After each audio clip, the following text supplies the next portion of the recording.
الحمد لله نحمده ونستعينه ونستغفره ونعوذ بالله من شرور أنفسنا ومن سيئات أعمالنا من يهده الله فلا مضل له ومن يضلل فلا هادي له وأشهد أن لا إله إلا الله وحده لا شريك له وأشهد أن محمدًا عبده ورسوله أما بعد فإن خير الحديث كتاب الله وخير الهدي هدي محمد صلى الله عليه وسلم وشر الأمور محدثاتها وكل محدثة بدعة وكل بدعة ضلالة وكل ضلالة في النار.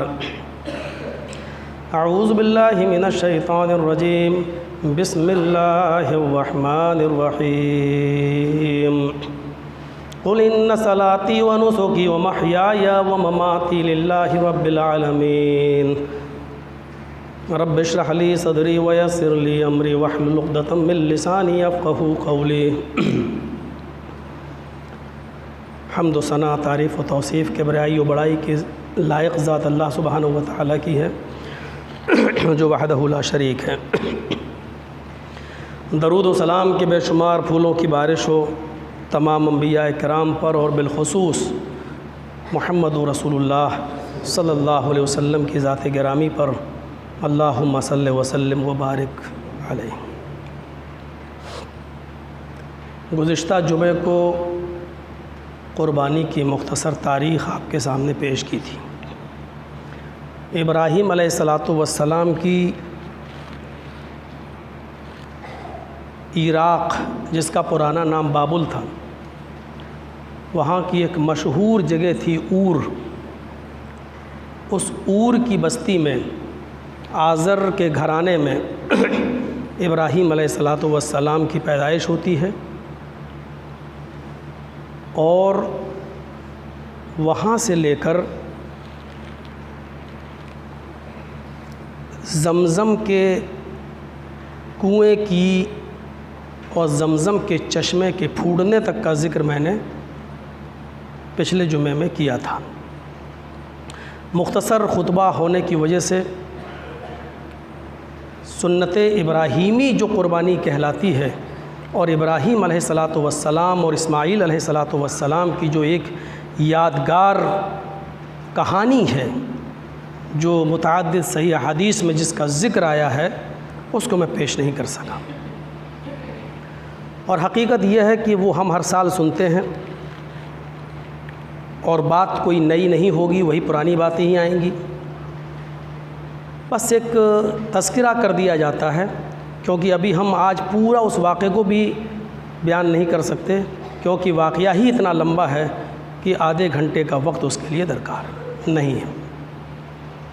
مختصر یہ کہ یہ ابراہیم علیہ السلام نے 3 رات خواب دیکھا تھا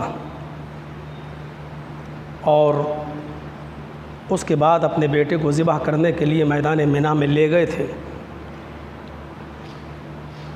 تینوں رات یہ خواب دیکھا کہ اللہ رب العالمین ان سے ان کے بیٹے کی قربانی مانگ رہا ہے یا وہ اپنے ہاتھ سے اپنے بیٹے کو ذبح کر رہے ہیں. نبیوں کے خواب وہی ہوا کرتے ہیں. ضروری نہیں کہ اللہ رب العالمین اپنا کوئی حکم اپنے نبی پر بذریعہ وحی نازل کرے اور جبرائیل علیہ السلام اس حکم کو لے کر آئیں تبھی اس کو حکم مانا جائے گا.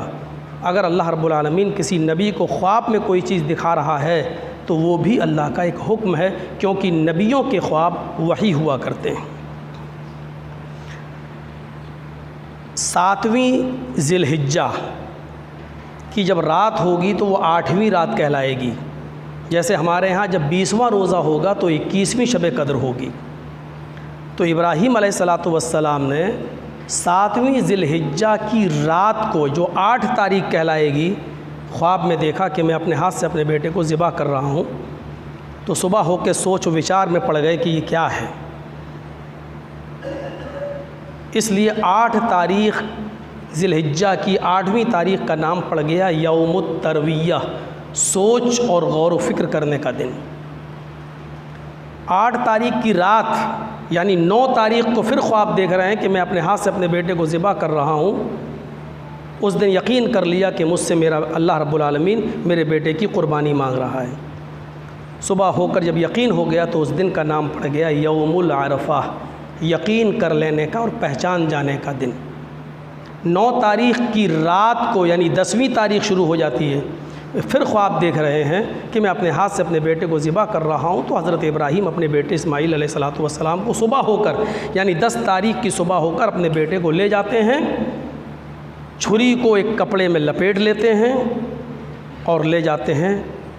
پھر وہ لمبی داستان ہے کہ شیطان بہکاتا ہے، کئی جگہ ورغلاتا ہے، ان تمام چیزوں کو میں کٹ آف کرتے ہوئے تھوڑا سا آگے بڑھتا ہوں۔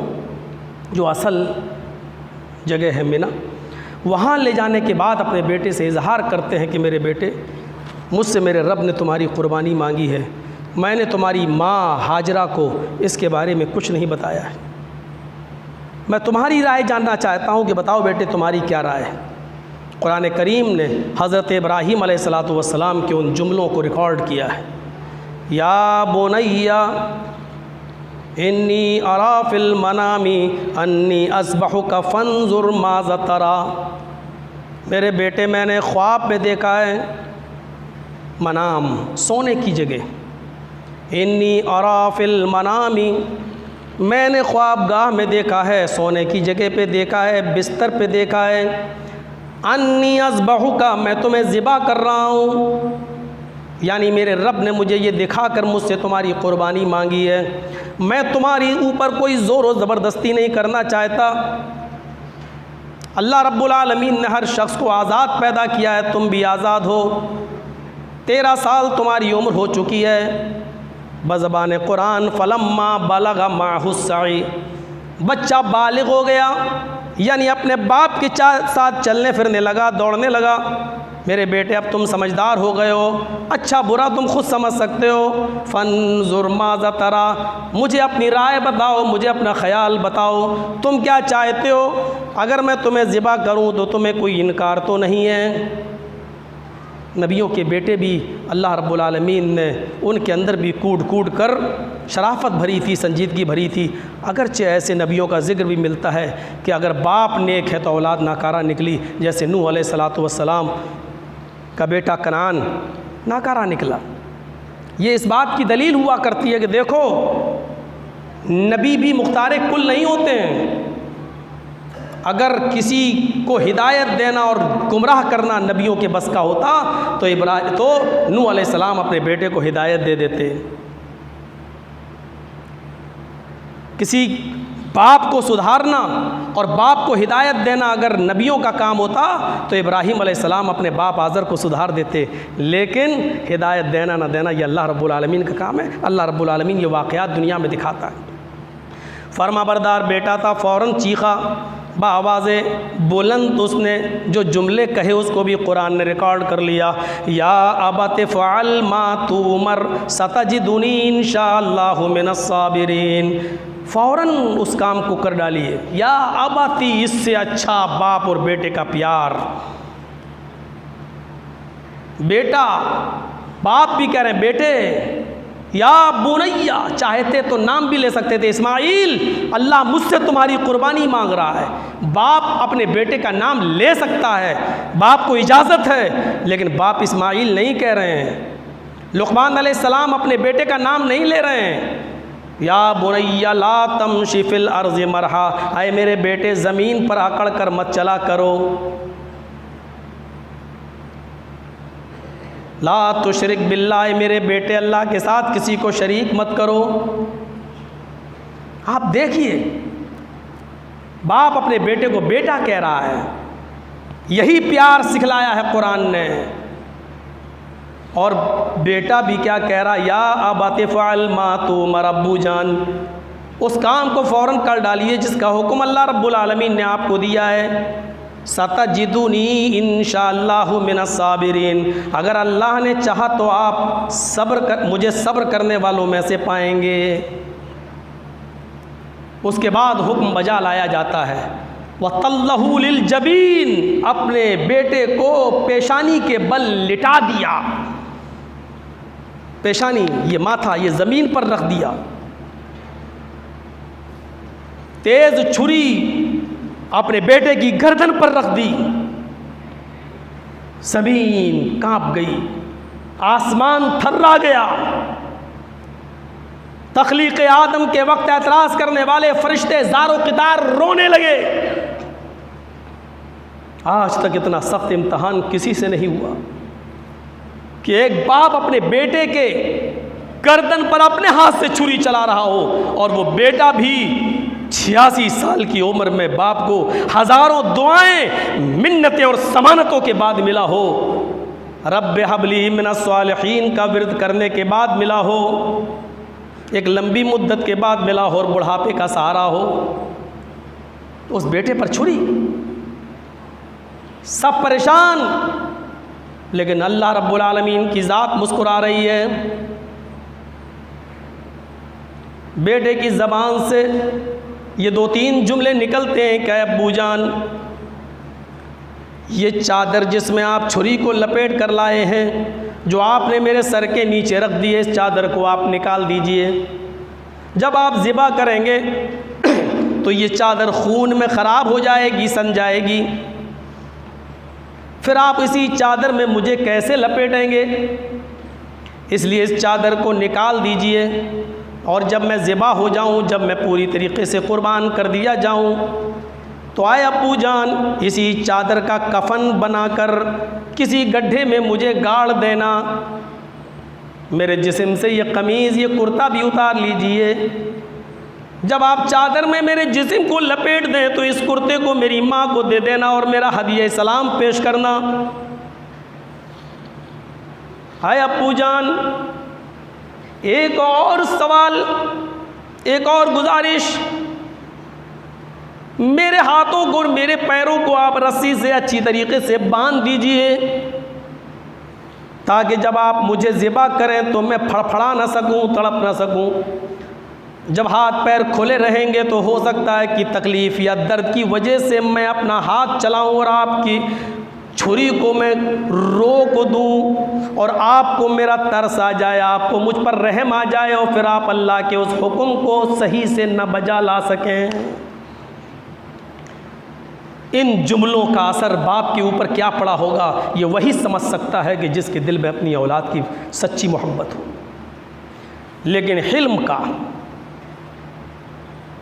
صبر کا مضبوط پہاڑ بن کر ابراہیم علیہ السلام صرف اتنا ہی جواب دیتے ہیں، بیٹے اللہ کے حکم کو بجا لانے میں تم میری کتنی اچھی مدد کر رہے ہو۔ اس کے بعد چھری رکھ دی گردن پر۔ مختلف احادیث کے آثار یہ بتلاتے ہیں کہ 3 مرتبہ چھری چلائی، لیکن چھری چلنے کا نام نہیں لیتی ہے۔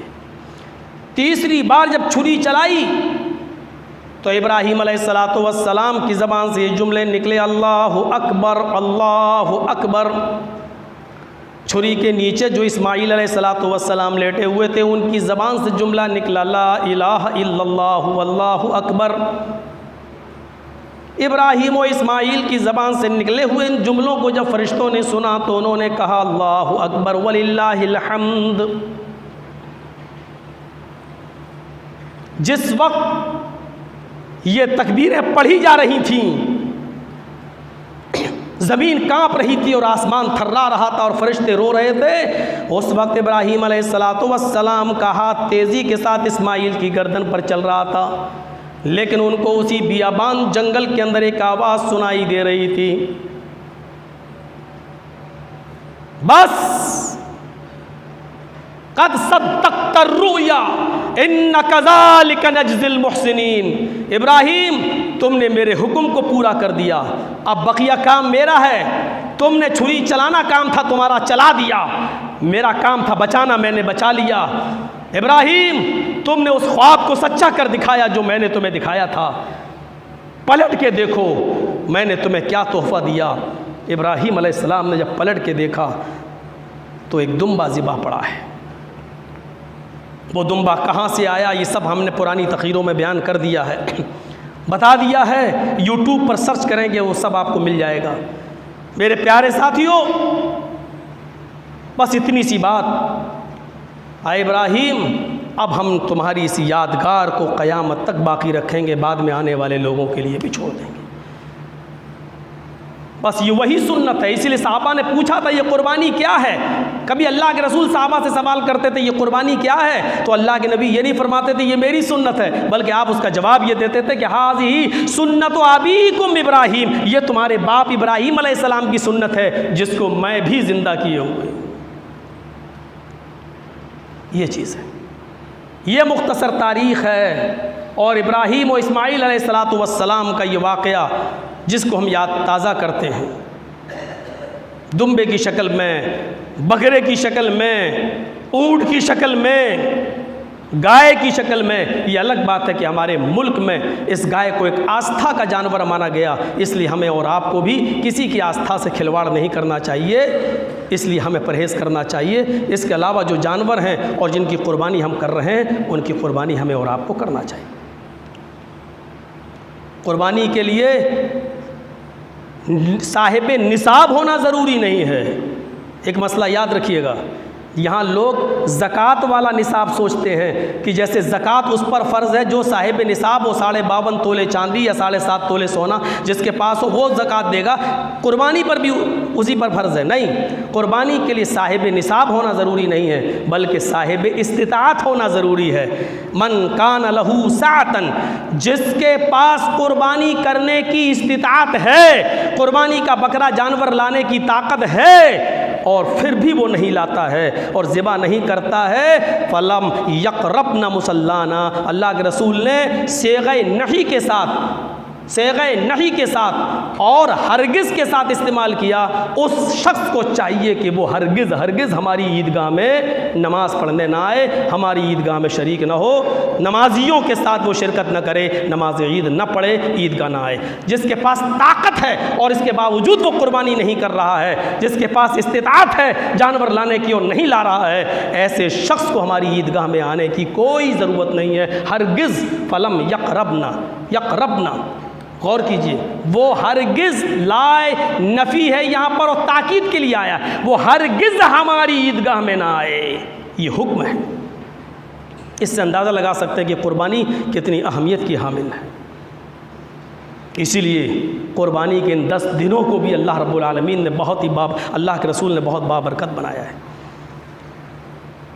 اسی لیے اللہ کے رسول صلی اللہ علیہ وسلم کی حدیث ہے، بخاری کے اندر یہ الفاظ موجود ہیں کہ نبی اکرم صلی اللہ علیہ وسلم نے فرمایا کہ ما من ایام العمل الصالح فیہا احب الیہ فیہن من ایام العشر، کسی دوسرے دنوں میں سال کے 355 عربی دنوں کے حساب سے اور انگریزی دنوں کے حساب سے 365، عربی دنوں کے حساب سے 355 دن ہوتے ہیں سال میں، 355 دنوں میں اللہ رب العالمین کو کسی بھی دن نیک عمل کرنا اتنا زیادہ محبوب نہیں ہے جتنا زیادہ اچھا عمل، جتنا زیادہ نیک عمل ان 10 دنوں میں اللہ رب العالمین کو محبوب ہے۔ پورے سال کوئی آدمی اگر اچھے عمل کرتا ہے تو وہ اللہ کو اتنے پسند نہیں ہے جتنا ان 10 دنوں میں نیک عمل کرنا اللہ رب العالمین کو پسند ہے۔ جب اللہ کے نبی یہ عرض کر رہے تھے تو ایک صحابی اٹھے اور کہنے لگے وَلَلْ جِہَادُ فِي سَبِيلِ اللَّهِ، اے اللہ کے نبی کیا جہاد بھی پسند نہیں ہے؟ کیا ان اور دنوں کا جہاد بھی ان 10 دنوں سے زیادہ اہمیت نہیں رکھتا ہے؟ تو اللہ کے نبی نے فرمایا وَلَلْ جِہَادُ فِي سَبِيلِ اللَّهِ، اور دنوں میں جہاد کرنا بھی اللہ رب العالمین کو اتنا پسند نہیں ہے جتنا ان 10 دنوں میں عبادت کرنا پسند ہے، عمل صالح کرنا پسند ہے۔ الا یہ کہ الا رجل خرج بنفسه وماله فلم يرجع من ذلك بشيء، ہاں اس کی بات الگ ہے کہ اگر کوئی شخص دوسرے دنوں میں اپنے گھر سے اپنے مال اور اپنے اہل و عیال کو چھوڑ کر نکلا اور وہاں جا کے شہید ہو گیا اور قتل ہو گیا اور کچھ بھی لے کر وہ اپنے گھر نہیں لوٹا، تو اللہ رب العالمین کو اس شہید کا درجہ ضرور زیادہ محبوب ہے، لیکن جہاد بھی اتنا اچھا عمل نہیں ہے، لیکن شہید اگر کوئی ہو جائے تو اس کا مقام و مرتبہ ضرور اللہ رب العالمین کو پسند ہے۔ یہ حدیث ہمیں بتلا رہی ہے کہ ان 10 دنوں میں عبادت بہت زیادہ پسند ہے۔ سوال پیدا ہوتا ہے تکبیرات کب سے پڑھی جائیں؟ تکبیرات کب سے پڑھی جائیں؟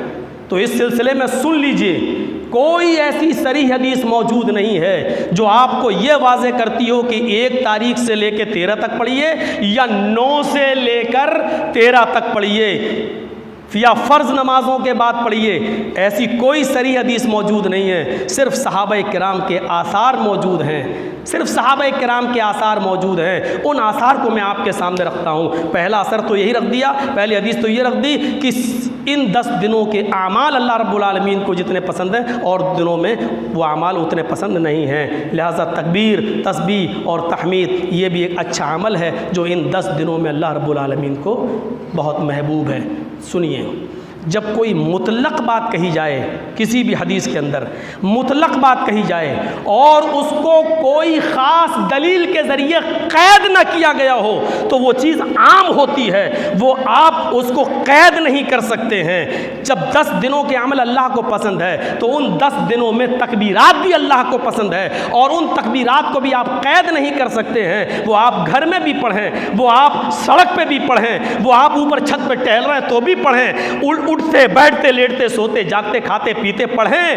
یہاں تک کہ آثار بتاتے ہیں احادیث کے کہ صحابہ کرام جب بازار میں جایا کرتے تھے تو اتنی زور سے تکبیر پڑھا کرتے تھے کہ صحابہ کرام کی زبان سے نکلنے والے تکبیر کے الفاظ کو سن کر دوسرے صحابہ جو بازاروں میں ہوا کرتے تھے وہ بھی تکبیر پڑھا کرتے تھے. اور یہ حدیث بالکل صاف ہے کہ اللہ کے رسول نے فرمایا کہ 2 جگہوں میں ایک بہت اچھی ہے, ایک بہت بری ہے. صحابہ نے کہا کون سی جگہ اچھی ہے؟ آپ نے فرمایا سب سے اچھا مقام مسجد ہے اور سب سے برا مقام بازار ہے. سب سے بری جگہ بازار ہے, یعنی بازار آپ اپنی ضرورت کے تحت جائیے اور ضرورت پوری ہوتے ہی آپ فوراً گھر واپس آ جائیے, اور سب سے اچھا مقام مسجد ہے. سنیے, جب تکبیرات کے الفاظ صحابہ کرام سب سے بری جگہ بازاروں میں بھی پڑھ رہے ہیں تو اس اثر سے اس اندازہ لگایا جا سکتا ہے کہ جب بازار میں تکبیریں پڑھی جا سکتی ہیں تو سب سے اچھے مقام مسجدوں میں تکبیریں کیوں نہیں پڑھی جا سکتی ہیں, اور مسجدوں میں تکبیریں کرنے سے کون آدمی کیوں روکے گا؟ اگر کوئی روک رہا ہے تو یہ اس کی جہالت ہے, یہ اس کی بربریت ہے, یہ اس کی کم علمی ہے. کلیئر ہو گیا مسئلہ؟ آئیے ایک ایسی حدیث میں آپ کو سنا دیتا ہوں جس سے اور صاف ہو جاتا ہے. اس میں تکبیر کے الفاظ, یہاں تو عمل کا لفظ آیا العمل الصالح, وہاں تکبیر کے الفاظ آئے. حدیث ہے مسند احمد کی, علامہ شاکر نے اس حدیث کو صحیح قرار دیا ہے. حدیث کے الفاظ یہ ہیں, ما من ایام اعظم عند اللہ واحب الیہ من العمل فیہن من ایام العشر. ترجمہ دیکھیے, ما من ایام اعظم عند اللہ, سال کے دنوں میں کوئی دن اللہ رب العالمین کی نظر میں اتنا بڑا نہیں ہے, اتنی اہمیت کا حامل نہیں ہے. ولا احب الیہ, اور اللہ کے نزدیک اتنا محبوب نہیں ہے, کوئی بھی دن اتنا محبوب نہیں ہے. من العمل فیہن من الایام العشر, جتنے محبوب ایام یہ 10 دن ہیں اللہ رب العالمین کی نظر میں. کون سے؟ یہ عشر ذی الحجہ, یہ ذی الحجہ کے 10 دن اللہ رب العالمین کی نظر میں بہت محبوب ہے. اتنا محبوب اور اتنے بڑی اہمیت کے حامل کوئی دن نہیں ہے. اس کے بعد اللہ کے رسول کیا حکم دے رہے ہیں, سنیے حدیث کے الفاظ. عبداللہ ابن عمر اس حدیث کے راوی ہیں, کیا فرماتے ہیں کہ وَأَكْثِرُوا فِيهِنَّ مِنَ التَّحْلِيلِ وَالتَّكْبِيرِ وَالتَّحْمِيدِ. لہذا اللہ کے نبی نے فرمایا ان 10 دنوں میں تم زیادہ سے زیادہ تحلیل یعنی اللہ اکبر کہو, والتکبیر, اور ان 10 دنوں میں زیادہ سے زیادہ تم اللہ اکبر تکبیر بلند کرو, اللہ اکبر کہو, والتحمید, اور ان 10 دنوں میں زیادہ سے زیادہ تم تحمید اللہ کی حمد بیان کرو یعنی الحمدللہ کہو. اور سنیے, جو تکبیر کہی جاتی ہے اس میں تسبیح بھی ہے, اس میں تحلیل بھی ہے, اس میں تکبیر بھی ہے. اللہ اکبر اللہ اکبر یہ تکبیر ہو گئی, لا الہ الا اللہ واللہ اکبر لا الہ الا اللہ یہ تحلیل ہو گئی, لا الہ الا اللہ کہہ دیا گیا. اور وہ تحمید اور حمد کیا ہے, اللہ اکبر وللہ الحمد یہ تحمید بھی ہو گئی. یعنی اللہ کے رسول حکم دے رہے ہیں, مسند احمد کی حدیث موجود ہے, اور حکم کیا دے رہے ہیں, ان 10 دنوں میں تم زیادہ سے زیادہ اللہ کی تکبیر تکبیر بلند کرو، زیادہ سے زیادہ اللہ کی حمد بیان کرو اور زیادہ سے زیادہ اللہ کی تعلیل بیان کرو۔ یہ الگ بات ہے میرے بھائیوں کہ اس میں کوئی قید نہیں ہے کہ فرض نمازوں کے بعد پڑھو، یہ صحیح ہے، میں بھی مانتا ہوں، لیکن جب قید نہیں ہے تو اس کا مطلب یہ ہے کہ وہ حکم عام ہے، لہٰذا وہ جب عام حکم ہے تو وہ بازاروں میں بھی پڑھا جا سکتا ہے اور فرض نمازوں کے بعد بھی پڑھا جا سکتا ہے۔ جب حکم عام ہے تو میرے بھائیوں وہ اپنے گھروں میں بھی کیا جا سکتا ہے اور سڑکوں پر بھی کیا جا سکتا ہے، جب بازار میں کیا جا سکتا ہے تو مسجد میں بھی کیا جا سکتا ہے۔ اگر کوئی روکتا ہے آپ کو کہ ابھی آپ تکبیریں نہ پڑھیں، اس کی کوئی دلیل موجود نہیں ہے، تو میں یہ سمجھوں گا کہ شاید وہ آدمی علم سے کورا ہے اور اس کے پاس علمی کوئی صلاحیت نہیں۔ ایک عام حکم ہے، اس کو آپ منع کر رہے ہیں یا یہ کہہ رہے ہیں کہ آپ ابھی تکبیر نہ پڑھیں یا مسجد میں نہ پڑھیں، تو اس کے لیے دلیل چاہیے، اس کے لیے دلیل چاہیے۔ جیسے نماز سب سے بڑی عبادت ہے، نماز سے بڑی کوئی عبادت نہیں ہے، نماز پڑھیے، لیکن اگر جرجی صاحب یہ کہیں کہ عصر کے بعد مسجد کے اندر کوئی نفل نماز نہ پڑھیے یا فجر کے بعد نفل نماز پڑھنا منع ہے، آپ نہ پڑھیے، حرام ہے، آپ کو گناہ پڑے گا، تو ہمارے پاس اس کی دلیل موجود ہے۔ ایک حکم عام ہے، وہ حکم کیا ہے؟ نماز پڑھیے، نماز سے بڑی کوئی عبادت نہیں ہے، لیکن اس کو خاص کر دیا گیا اللہ کے رسول کی اس حدیث سے کہ فجر کے بعد لا صلاۃ بعد الفجر ولا صلاۃ بعد العصر، عصر کے بعد کوئی نماز نہیں ہے اور فجر کے بعد کوئی نماز نہیں ہے۔ اس دلیل نے خاص کر دیا اب ہم عصر کے بعد نفل نہیں پڑھ سکتے ہیں اور فجر کے بعد نفل نہیں پڑھ سکتے ہیں۔ ایسے ہی اگر آپ یہ کہہ رہے ہیں ایک حکم عام ہے کہ تکبیر پڑھیے زور سے، حکم عام ہے، لیکن آپ کہہ رہے ہیں یہ حکم عام ہے، نماز کے لیے نہیں آیا ہے یا نماز کے بعد آپ مسجد میں مت پڑھیے، تو اس کے لیے دلیل چاہیے۔ جیسے فجر کے بعد کوئی نماز نہیں ہے اور عصر کے بعد کوئی نماز نہیں ہے، اس دلیل کے بعد ہم فجر اور عصر کو میں نماز پڑھنا منع کر سکتے ہیں، لیکن جب تک یہ دلیل موجود نہیں ہے اس وقت تک آپ کسی کو منع نہیں کر سکتے ہیں۔ اس کے لیے دلیل چاہیے، دلیل خاص، عام کو خاص کیا جاتا ہے، اگر کوئی خاص روایت موجود ہے تو پھر اس کو پیش کیا جائے، لیکن آپ کیا ذخیرہ حدیث میں کوئی خاص روایت آپ کو ایسی نہیں ملے گی کہ جس میں یہ ہو کہ اللہ کے رسول نے نماز فرض کے بعد تکبیر پڑھنے سے منع کیا ہو، ایسی کوئی دلیل آپ کو نہیں ملے گی۔ میرے بھائیوں، مطالعہ بہت ضروری ہوتا ہے۔ یوٹیوب پر کسی مولوی کی تقریر سن لینے سے بیان کر دینا ایک الگ چیز ہوتی ہے، اور اس میں گھر جانا، کھپا لینا، میں منع نہیں کر رہا ہوں، یہ بھی ہے، 9 تاریخ سے 13 تاریخ تک کی بھی دلیل ملتی ہے اور 1 سے 13 تک کی بھی دلیل ملتی ہے، لیکن ہم نے آپ کو بخاری کی حدیث بتا دی، لہٰذا ان 10 دنوں کی عبادت اللہ رب العالمین کو بہت زیادہ پسند ہے۔ ان 10 دنوں میں تکبیر و تحلیل کا حکم ہے، ہمیں تکبیر و تحلیل کے ذریعے پڑھنا چاہیے۔ میں پھر کہہ رہا ہوں، سنیے، میں آپ کو حکم نہیں دوں گا کہ نماز جمعہ کے بعد آپ پڑھیے، میں آپ کو حکم نہیں دوں گا کیونکہ ہمارے پاس اس کی کوئی دلیل موجود نہیں ہے کہ آپ فرض نماز کے بعد پڑھیے، لیکن ہمارے پاس یہ دلیل موجود ہے کہ اللہ کے رسول نے ایک عام حکم دیا ہے، اور حکم میں جب بازار میں تکبیریں پڑھی جا سکتی ہیں، سڑک پہ پڑھی جا سکتی ہے، گھر میں پڑھی جا سکتی ہے، تو مسجد میں بھی پڑھی جا سکتی ہے، اور نماز جمعہ کے بعد اور ظہر اور عصر کے بعد بھی پڑھی جا سکتی ہے، اور 1 سے لے کر ایام تشریق 13 تاریخ کی شام تک ہمیں تکبیریں پڑھنا ہے۔ اس بات کی دلیل ہم آپ کو دے چکے ہیں۔ اسی طریقے سے میرے بھائیوں، ایک اور مسئلہ جو موبائلوں پر ہمارے پاس فون پہ گھوم رہا ہے، میت کی طرف سے قربانی کی جا سکتی ہے یا نہیں، ہر سال اس مسئلے کو بتایا جاتا ہے۔ میرے بھائیوں، میں نیچے اڈے پر بیٹھا ہوا تھا، یہ ہمارے وکیل بابا ہیں، مولانا عبداللہ صاحب ہیں، اور اسلم جن کو ناتی کہتے ہیں، ان کی دکان پہ ہم لوگ بیٹھے ہوئے تھے۔ بات چلی کہ مولانا صاحب یہاں کوئی صاحب یہ کہہ رہے ہیں کہ میت کی طرف سے تو صدقہ ہے ہی نہیں، اگر میت کی طرف سے صدقہ مان لیا جائے تو پھر تو تیجا بھی جائز ہو جائے گا اور 40واں بھی جائز ہو جائے گا، اور یہی حکم قربانی کا بھی ہے، قربانی میت کی طرف سے ہے ہی نہیں۔ میرے بھائیوں، کتنی عجیب سی بات ہے۔ میں نے یہ سب بیٹھے ہوئے تھے، یہاں پر بھی موجود ہیں، میں نے فوراً کہا کہ نہیں، اگر کسی نے یہ بات کہی ہے تو ایسے نہیں۔ میں نے جامعہ سلفیہ بنارس کے مفتی صاحب مولانا نور الہدیٰ صاحب کو فون لگایا اور اپنے موبائل سے آواز کھول کر ان لوگوں کو سنوا دی کہ سنیے کیا ہے۔ پوری وہی بات بتائی گئی ہے جو ہم اس منبر پہ کھڑے ہو کے ہر سال بتاتے ہیں۔ میرے بھائیوں، اس میں کوئی شک نہیں کہ میت کی طرف سے صدقہ کرنا جائز ہے، ممانعت کی کوئی دلیل نہیں ہے۔ آئیے میں آپ کو بخاری شریف کی ایک حدیث سنا دیتا ہوں۔ اللہ کے نبی صلی اللہ علیہ وسلم کے پاس ایک صحابی آئے اور کہنے لگے کہ اللہ کے نبی، میری والدہ کا انتقال ہو گیا ہے، میری ماں کا انتقال ہو گیا ہے۔ اللہ کے نبی صلی اللہ علیہ وسلم نے فرمایا اچھا، اللہ رب العالمین ان کی مغفرت فرمائے۔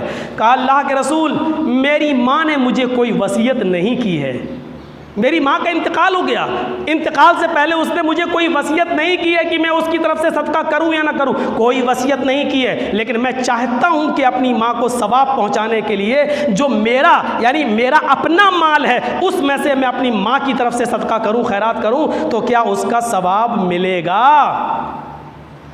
تو اللہ کے رسول صلی اللہ علیہ وسلم نے فرمایا کہ تم ان کے بیٹے ہو اور تمہارا حق ہے کہ تم اپنی ماں کو ثواب پہنچانے کے لیے ان کی طرف سے صدقہ کرو۔ اللہ کے رسول نے کیا، بخاری کی حدیث موجود ہے، اللہ کے نبی نے فرمایا کہ بیٹے کا صدقہ ماں کی نیت کے ساتھ کہ اس کا ثواب میری ماں کو ملے، اس کا ثواب تمہاری ماں کو ملے گا۔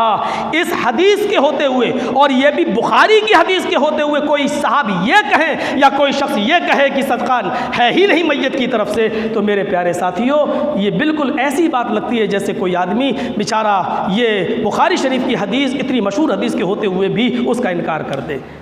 میرے بھائیوں، امام بخاری رحمۃ اللہ علیہ سے کسی نے کہا کہ اگر کوئی آدمی کو علم نہیں ہے کسی مسئلے کا اور وہ بتا دیتا ہے، تو کہا امام بخاری رحمۃ اللہ علیہ نے علم نہیں ہے اور بتا دیتا ہے اور وہ علم نہ ہونے کے باوجود بتلا رہا ہے، امام بخاری رحمۃ اللہ علیہ بخاری کے اندر درج کرتے تو اللہ کے نبی نے فرمایا علم نہیں ہے لیکن بتا رہا اور وہ صحیح بھی ہو جائے، مان لو بتا دیا اور وہ صحیح بھی ہو گئے، پھر بھی اس کو گناہ پڑے گا بتانے والے کو، اس لیے کہ اس نے بغیر علم کے بتایا۔ اگر خدا نہ خواستہ غلط ہو جاتا تو کیا ہوتا؟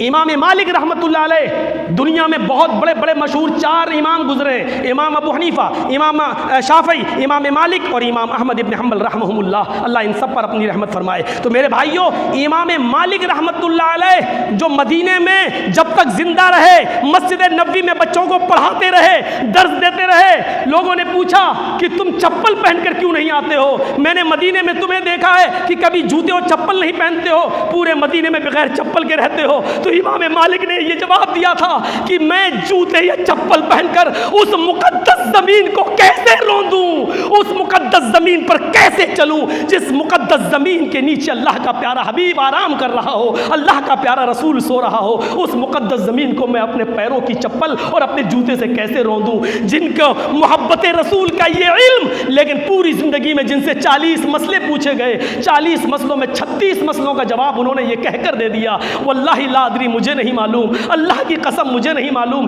40 مسئلوں میں 36 مسئلوں کا جواب انہوں نے یہ کہہ کر دے دیا کہ مجھے نہیں معلوم، اور 4 مسئلوں کا جواب انہوں نے دیا تو انتقال کے وقت رو رہے تھے، اے اللہ جو 36 باتیں 36 مسئلوں کا جواب میں نے کہا کہ مجھے نہیں معلوم، یہ تو میں نے بالکل صحیح دیا ہے، لیکن 4 مسئلوں کا جواب جو میں نے دے دیا، کہیں ایسا نہ ہو کہ میں نے اپنے علم کے مطابق دیا ہے لیکن میرا علم ناقص ہو اور وہ غلط ہو گئے ہوں، کہیں تو میرا مواخذہ نہ کر لینا، ان 4 مسئلوں پر میری پوچھ تاچھ مت کر لینا۔ یہ ہے علم کا مقام، اتنے بڑے پائیدار عالم، اتنے بڑے علامہ اور اتنے بڑے امام، لیکن 4 مسئلے بتائے، لیکن اس پر بھی انتقال کے وقت رو رہے کہ اللہ ہمارا اس پر مواخذہ نہ کر لے۔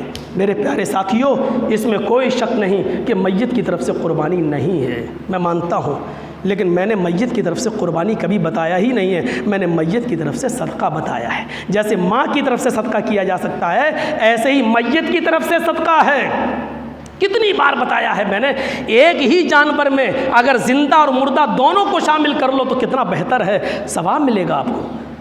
جیسے مان لیجئے اس وقت میری دادی اور دادا نہیں ہیں، اب ہم اگر ذبح کریں کوئی بکرا اور یہ کہیں کہ اللہم تقبل من محمد جرجیس آل جرجیس یا اہل بیتی ہی، اللہ اس کو میری طرف سے اور میرے پورے گھر کی طرف سے قبول فرما لے، اور اللہ میرے اسی جانور میں میرے دادا اور دادی کو بھی شامل فرما لے، اس کا ثواب ملے گا۔ تو اور ان کے علاوہ بھی جتنے لوگوں کو ہم شامل کرنا چاہیں، اللہ کی قسم ثواب میں ایک ذرہ برابر کمی نہیں ہوگی، اللہ رب العالمین سب کو برابر ثواب دے گا، اور اس کا گوشت آپ کھا بھی سکتے ہیں اور بانٹ بھی سکتے ہیں۔ یہ سب سے اچھا طریقہ ہے۔ اللہ کے رسول 2 جانور ذبح کر رہے ہیں، بخاری کی حدیث موجود ہے۔ ایک جانور پر کہہ رہا اللہم تقبل من محمد ومن آل محمد، اللہ اس کو میری طرف سے اور آل محمد کی طرف سے قبول فرما لے۔ یہ جانور آپ کا اور آپ کے گھر والوں کی طرف سے ہو گیا۔ دوسرا جانور جب آپ ذبح کر رہے ہیں تو اس پہ کیا کہہ رہے ہیں؟ اللہم تقبل من محمد ومن امت محمد، اللہ اس کو میری طرف سے اور پوری امت کی طرف سے قربانی کر لے۔ جب ایک جانور میں اس امت میں جتنے لوگ انتقال کر چکے تھے، جتنے صحابہ انتقال کر چکے تھے، وہ سب شامل ہو سکتے ہیں اور سب کو اس ایک دمبے میں ثواب مل سکتا ہے، تو ہمارے ایک جانور میں ماں باپ اور دادا دادی اور نانا نانی کیا شامل نہیں ہو سکتے ہیں؟ اللہ کے رسول جب دمبا ذبح کر رہے ہیں اس میں پوری امت کو شامل کر رہے ہیں۔ جب پوری امت شامل ہو سکتی ہے کہ 2-4 لوگ کیوں نہیں شامل ہو سکتے ہیں؟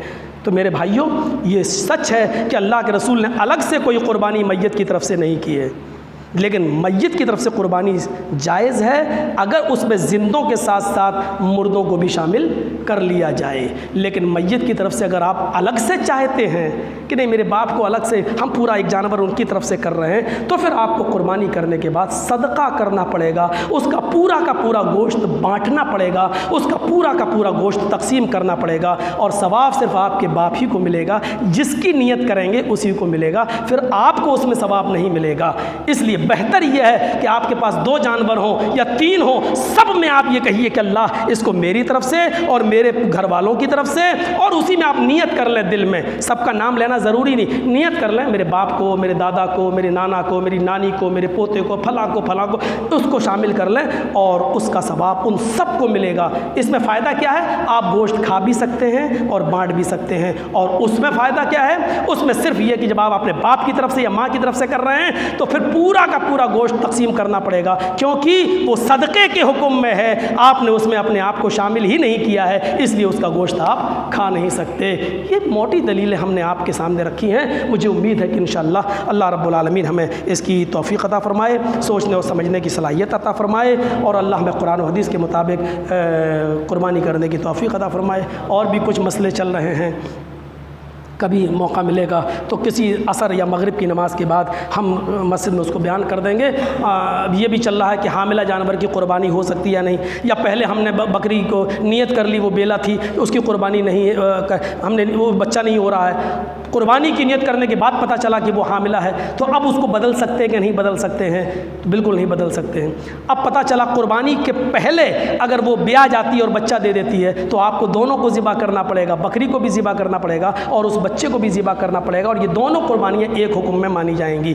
اچھا، قربانی کے اس کے پیٹ میں بچہ ہے، قربانی اگر آپ کر رہے ہیں اور قربانی کرنے کے بعد پیٹ پھاڑتے ہیں، اس کے پیٹ سے اگر زندہ بچہ نکلتا ہے تو ایسی صورت میں آپ اس زندہ بچے کو ذبح کریں گے، دونوں ایک ہی حکم میں ہے، اس زندہ بچے کو بھی ذبح کریں گے۔ لیکن اگر قربانی کرنے کے بعد اس کے پیٹ سے مرا ہوا بچہ نکلتا ہے تو زکوٰۃ الجبینی زکوٰۃ امہ، تو ماں کی قربانی بچے کی قربانی ہے، ماں کا حکم بچے پر لاگو ہوگا۔ اگر زندہ نکلتا ہے تو اس کو ذبح کرنا پڑے گا، اور اس کا گوشت بھی اسی گوشت میں ملا کر کھایا بھی جائے گا اور بانٹا بھی جائے گا۔ اور اگر مردہ جانور نکلتا ہے تو اس کو ذبح کرنے کا کوئی ضرورت نہیں ہے، کیونکہ ماں کو ذبح کر لیا تو ماں کا حکم بچے کے حکم پر نافذ ہوگا، لہٰذا اس بچے کو اب ذبح نہیں کیا جائے گا۔ دونوں روایتیں موجود ہیں، اللہ کے نبی کا حکم ہے اگر دل کرے، آپ کا دل کرے تو اس کو کا گوشت کھائیے بچے کا جو مردہ نکلا ہے، اور نہیں تو آپ کسی زمین میں لے جا کر اس کو دفن کر دیجئے۔ یہ ہچکچاہٹ ہوگی مرا ہوا نکلا کیوں کھائیں، مرا ہوا نکلا، لیکن وہ حلال ہے، حلال ہے، آپ کھانا چاہیں تو کھا سکتے ہیں، ممانعت نہیں۔ اللہ کے رسول نے کہہ دیا زکوٰۃ الجبین زکوٰۃ امی، اس کی ماں کی قربانی اس کی قربانی ہے، لہذا اس کو اب ذبح کرنے کی ضرورت نہیں ہے، ایسی آپ اس کو پھاڑیے، الاد ولاد نکالیے اور اس کے گوشت کو آپ اس کے گوشت میں ملائیے، کھانا چاہیں کھائیے، اور اگر نہیں طبیعت گوارا کر رہی ہے آپ کی تو آپ لے جا کر کہیں اس کو دفن کر دیجئے، پورا کا پورا مرا ہوا وہ بچہ، لیکن حلال ہے، کھانا چاہیں تو کھا سکتے ہیں۔ یہ بہت صریح مسئلے ہیں، پھر وہی میں تھوڑا سا پھر آگے بڑھ گیا 10 منٹ۔ اللہ رب العالمین سے دعا ہے کہ بار الہ ہمیں قرآن و حدیث کے مطابق قربانی کرنے کی توفیق عطا فرما۔ ایک چیز اور بتا دوں میرے بھائیوں، کیونکہ اب موقع نہیں ملے گا، پہلے تو 1 سے لے کے ہمیں 9 تک روزے رکھنا چاہیے، لیکن نہیں رکھ سکتے کوئی بات نہیں، تو ہمیں عرفہ کے دن کا روزہ ضرور رکھنا چاہیے۔ 1 سال کے اگلے اور 1 سال کے پچھلے گناہ معاف ہو جاتے ہیں، لہٰذا ہمارے ہاں قربانی بدھ کو ہے تو وہ منگل کے دن کا روزہ پڑے گا، لہٰذا ہمیں منگل کے دن کا روزہ کا اہتمام کرنا چاہیے اور رکھنا چاہیے۔ ہمارے یہاں عرفہ کا دن وہی مانا جائے گا، اگرچہ سعودی میں 1 دن پہلے ہے، لیکن ہمارے یہاں جب قربانی اور عید بقرعید سب ہم اپنے یہاں کے حساب سے کر رہے ہیں تو عرفہ بھی ہم اپنے حساب سے کریں گے، لہٰذا منگل کے دن کے روزے کا اہتمام کریں۔ 1 سال کے اگلے اور 1 سال کے پچھلے گناہ اس روزے سے معاف ہوتے ہیں۔